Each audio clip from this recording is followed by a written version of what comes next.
বন্ধুরা আমি রূপম চলে এলাম নতুন একটা ভিডিও নিয়ে। বন্ধুরা আমি এখন সত্যি কথা বলছি, খুব এক্সাইটেড কারণ যেই খবরটা পেলাম, যেই লাইভটা এখন মানে সবেমাত্র দেখে শেষ করলাম এবং সেখান থেকে যেই আপডেটটা পেলাম সেটা সত্যি কথা বলছি biggest exclusive update of the day. মানে আজকের সব থেকে বড় আপডেট। এতক্ষণ রাজকুমার নিয়ে ভিডিও করেছি, কিন্তু এখন যে ভিডিওটাকে নিয়ে কথা বলবো সেটা হচ্ছে অ্যাবাউট দর্দ, মানে দরদ নয় রাজকুমার। মানে রাজকুমার নিয়ে এইখানে কোনো আপডেট দিতে আসিনি। জাস্ট নাও দেখলাম তানভীর তারিকের লাইভ সেশন এবং সেখানে আমরা দেখতে পাচ্ছি পরিচালক, রাইটার, ডিস্ট্রিবিউটার অনন্য মামুন স্যারকে। এবং অনন্য মামুন তানভীর তারিকের লাইভে মানে প্রায় আসে, আমি বলবো না যে আগেও আসেনি, আগেও অনেকবার এসে দরদের আগে শুটিংয়ের আগেই কিন্তু আমরা তাকে লাস্ট দেখেছি, ঠিক আছে।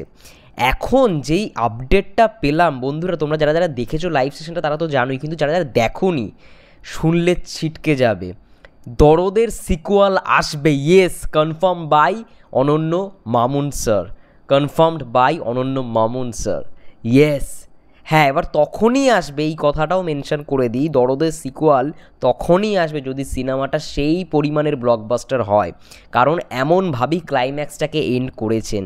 এবং তিনি আরও অনেক কথা বলেছেন, রাজকুমারকেও, রাজকুমারের পুরো টিমকে শুভেচ্ছা জানিয়েছেন। এবং ঈদের পরে সাকিব ভাইয়ার সঙ্গে তিনি যখন দেখা করেন তখন বলেছে সাকিব ভাইয়া আরও একটা অন্য রকমভাবে কিন্তু প্ল্যান করছে, দরদকে একটু অন্য রকমভাবে জায়গা দেওয়া, দরদকে একটু অন্য রকমভাবে প্রমোট করা, তারপরে কিন্তু দরদ রিলিজ হবে। এবং সেই আপডেটটা আমরা সাকিব ভাইয়ের থেকেই পাবো, মানে সাকিব ভাইয়ের পেজ বা সোশ্যাল মিডিয়া হ্যান্ডেলস থেকেই পাবো। এটা কিন্তু সত্যি কথা বলছে, এটা বিগেস্ট আপডেট হতে চলেছে। এবং আরও একটা কথা, দরদের গল্প অনন্য মামুন স্যার 2 বছর ধরে লিখেছে। তো যারা যারা কপির অ্যালিগেশনটা দিচ্ছে না, তারা বুঝবে যখন সিনেমাটা আসবে। এই যে কিছুদিন আগে একজন অভিনেতা কান্নাকাটি করলো যে দরদের গল্প নাকি চুরি করেছে, তখন অনন্য মামুন লাইভেই বলছে যে যদি চুরি করে থাকি তাহলে তো আমাদের কান্নাকাটির করার কথা, যে এরকম গল্প আগে মানে এই ঈদে চলে এলো, তাহলে আমাদের গল্প কে দেখবে।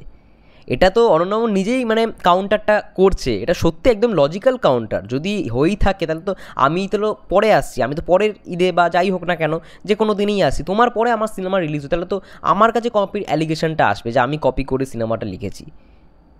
ভাই 2 বছর ধরে একজন লেখক গল্পটা লিখেছে, তার পরিশ্রম সমস্ত কিছুই এরকমভাবে কেউ করতে পারবে না।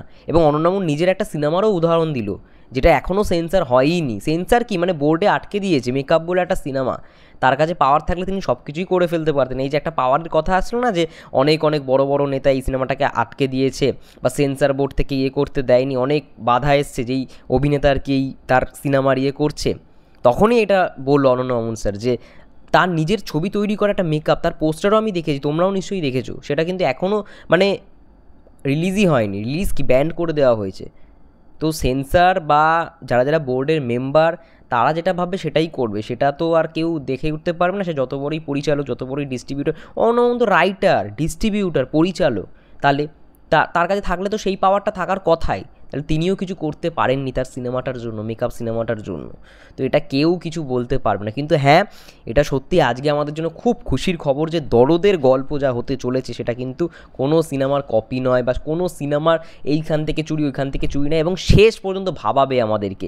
এবং ক্লাইম্যাক্স যা হতে চলেছে সেখানে এমন একটা জিনিসের শেষ হবে যে দরদের কিন্তু সিকোয়েন্স আসলেও আসতে পারে, সেটা কিন্তু অনন্য মামুন স্যার নিজেই কনফার্ম করে দিয়েছে তার লাইভ সেশন, মানে তানভীর তারিকের লাইভ সেশনে। তোমরা চাইলেই সেই লাইভ সেশনে দেখতে পারো। এবং হ্যাঁ, যদি সিনেমাটা সেই রকমভাবে ব্লকবাস্টার হয় তাহলেই কিন্তু দরদ পার্ট 2 মানে দর্দ 2 আসতে পারে।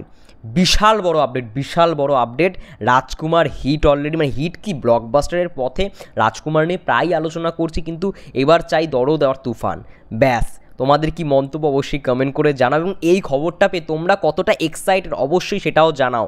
দর্দ মানে আমি ওই লাইনটার অপেক্ষাতেও আছি, এই ভাষাও এই ডোবাও বুকেরই মাঝে হারাও, লাইনটা লিখেছে জাহিদ আকবর। এবং তিনি বললেনও যে এই ইন্ডাস্ট্রির মধ্যে মানে ঢালিউড ইন্ডাস্ট্রির মধ্যে সবথেকে বেশি ঝগড়া হয় তানভীর তারিক আর জাহিদ আকবর। আবার এই দুজনের সঙ্গেই পরিচয় সবার প্রথমে 2008 সাল থেকে, এবং এই দুজন মানুষের সঙ্গেই তিনি সবথেকে বেশি বন্ধুত্ব, মানে সবথেকে বেশি এদের মধ্যে মানে কি বলবো বন্ডিংটা, মানে এদের দুজনের সঙ্গে যে বন্ধনটা রয়েছে, বন্ডিংটা রয়েছে, আর ইন্ডাস্ট্রির কারোর মধ্যে নেই। যাই হোক, খুব ভালো লাগলো লাইভটা দেখে, এবং আজকের biggest update of the day. তোমাদের কেমন লাগলো অবশ্যই কমেন্ট করে জানাও। ভিডিওটা ভালো লাগলে লাইক করো এবং প্লিজ চ্যানেলে নতুন হলে একটু চ্যানেলটাকে সাবস্ক্রাইব করো, ফেসবুক পেজটাকে একটু ফলো করো, তাহলে আরও ভিডিও বানানোর সাহসটা পাবো। সবাই ভালো থেকো, থ্যাংক ইউ।